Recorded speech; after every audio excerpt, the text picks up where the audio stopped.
रेखा का जन्म शहर के नज़दीक के गांव में हुआ था। उसका एक भाई था, उसका नाम आकाश था। दोनों भाई और बहन उनके माता पिता कम्मो और रामलाल थे। गरीब होने के बावजूद वो अपने बच्चों का भरण पोषण यथासंभव कर रहे थे। दोनों बच्चे बड़े हो रहे थे। अब बाकी के बच्चों को देखकर उनका भी मन अच्छे अच्छे कपड़े पहनने को करता था। एक दिन रेखा ने अपने पिता की जेब से 50 रुपये चुरा लिए। रेखा अपने बालों के लिए हेयर बैंड लेना चाहती थी। उनके पिता को इस चोरी के बारे में पता चल गया। उन्होंने दोनों बच्चों को अपने पास बुलाया। रामलाल, मेरे जेब में से पैसे कितने लिए हैं? आकाश, बापू, हमने नहीं लिए हैं। इधर रेखा डर चुकी थी। उसने पहली बार चोरी की थी। उसके चेहरे पर पसीना था। रामलाल, जल्दी से सच बताओ वरना दोनों को सजा मिलेगी। इस बार रामलाल के चेहरे पर गुस्सा साफ देखा जा सकता था। उधर रेखा को काटो तो खून नहीं। उसको अब यकीन हो चुका था कि उसे जरूर मार पड़ेगी। इतने में आकाश बोल पड़ा। आकाश, पिताजी, वो पैसे मैंने चुराए थे। रामलाल, देखो, वो पैसा ढूंढकर लाने को कहता है। रेखा चुपचाप अंदर जाती है और पैसे लेकर आती है। जब रेखा बाहर आती है तो आकाश की पिटाई हो रही होती है। वो भागकर उसको अपने आगोश में ले लेती है। जैसे ही वो सच बोलने के लिए मुंह खोलती है, आकाश उसका मुंह बंद करके चुप रहने का इशारा करता है। शाम को रेखा रोते हुए आकाश को गले लगाकर अपने किए पर माफ़ी मांगती है। आकाश उसको चुप कराता है। आकाश, चुप हो जाओ दीदी, कुछ नहीं हुआ। बस ऐसा गलती काम दोबारा मत करना। रेखा, ठीक है आकाश, तुम्हारी कसम खाती हूँ, दोबारा ऐसा कभी नहीं होगा। ऐसे ही समय बीतता जाता है। अब दोनों की 10वीं कक्षा तक की पढ़ाई हो चुकी थी। रेखा की सिलेक्शन इलेक्ट्रॉनिक्स डिप्लोमा के लिए हो चुकी थी। उसको इसके लिए शहर जाना था। उधर आकाश भी 9वीं कक्षा में पहुंच चुका था। अब रेखा की आगे की पढ़ाई के लिए रामलाल लगभग असमर्थ था। उसने जैसे तैसे गांव से उधार उठाया और रेखा को पढ़ने के लिए शहर भेज दिया। धीरे धीरे 2 साल बीत गए। अब रेखा अपने डिप्लोमा के अंतिम वर्ष में थी। आकाश की सिलेक्शन इलेक्ट्रिकल डिप्लोमा के लिए हो चुकी थी। कॉलेज में कुछ दिनों की छुट्टियां थी। इन दिनों रेखा भी घर आई हुई थी। एक रात को रामलाल और कम्मो आपस में बात कर रहे थे। रामलाल, अब आकाश को भी शहर भेजना पड़ेगा। उसका भी सिलेक्शन हो गया है। कम्मो, क्या फ़ायदा, पढ़ा तो हम एक को भी नहीं पा रहे हैं।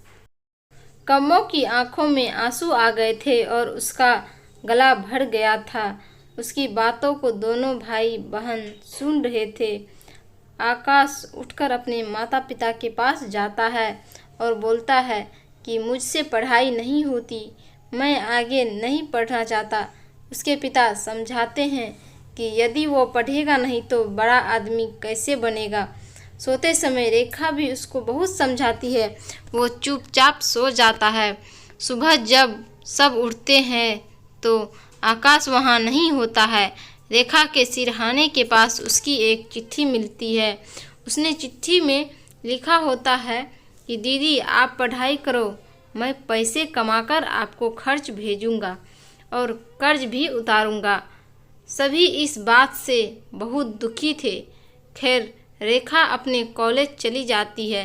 एक दिन रेखा की एक सहेली उसके पास आती है और बोलती है कि गांव से कोई तुम्हारे बारे में पूछ रहा है।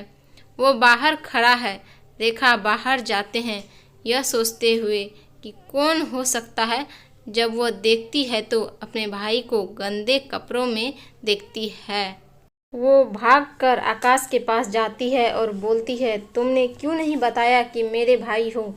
आकाश, मेरे हालात और सूरत देखो, तुम्हारी सहेलियां तुम्हारा मजाक बनाती। रेखा उसके गले लग जाती है और बोलती है, मुझे कोई फर्क नहीं पड़ता, वैसे तुम मुझे एक बात बताओ आकाश। हाँ पूछो। रेखा, तुम कहाँ चले गए थे?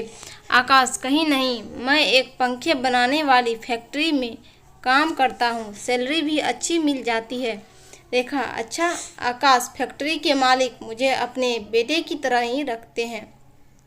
वैसे भी वो अकेले ही हैं, उन्होंने मुझे आगे पढ़ाया भी है। रेखा, यह तो अच्छी बात है। आकाश अपनी जेब से एक गोल्डन कलर का हेयर बैंड देता है और बोलता है, आजकल इसका चलन ज़्यादा है, तुम भी इसे पहन लेना, तुम पर बहुत अच्छा लगेगा। रेखा आंखों में भर आए आंसू पोंछते हुए उसको गले लग जाते हैं। फिर दोनों में ढेर सारी बातें होती है। फिर आकाश वहाँ से चला जाता है। उधर उसका मालिक उसको उसकी मेहनत का देखते हुए फैक्ट्री का मैनेजर बना देता है। अब आकाश भी सफल व्यक्ति बन चुका था। उधर रेखा की शादी भी हो जाती है। कुछ समय के बाद आकाश अपना बिजनेस शुरू करता है और वो सफल हो जाता है। एक दिन आकाश की पार्टी चल रही थी। उसका परिवार और रेखा भी अपने पति के साथ वहाँ पर स्थित थे। किसी ने उससे पूछा कि माँ बाप के अलावा वो किसे सबसे अधिक प्यार करता है। आकाश बिना एक सेकेंड गवाए रेखा का नाम लेता है। फिर वह एक ऐसी बात बताता है जो रेखा को याद भी नहीं थी। वो बताता है कि एक दिन वो बहुत अधिक बीमार थी। स्कूल से घर लौटते समय ठंडी हवा और बारिश शुरू हो जाती है। उस समय उसकी बहन अपनी शॉल भी उसको ओढ़ा देती है और दोनों किसी तरह से घर पहुंचते हैं। उस समय रेखा भी बारिश में भीग चुकी होती है और उसका शरीर भी कांप रहा होता है। उसको इतनी सर्दी लगी होती है कि उसके हाथ पांव भी अकड़ चुके होते हैं। उसके नीले होते हुए हाथों को देखकर उसने उस दिन निश्चय किया था कि वो हमेशा अपनी बहन का ध्यान रखेगा। तालियों की गड़गड़ाहट रेखा की तंद्रा भंग करती है और वो अपने आंसुओं को पोंछते हुए अपने भाई को गले लगा लेती है। दोनों ब्रदर एंड सिस्टर एक दूसरे के गले लगकर आंसुओं की नदी बहा देते हैं। ब्रदर एंड सिस्टर का ऐसा प्यार देखकर वहाँ का सारा माहौल भावनात्मक हो जाता है।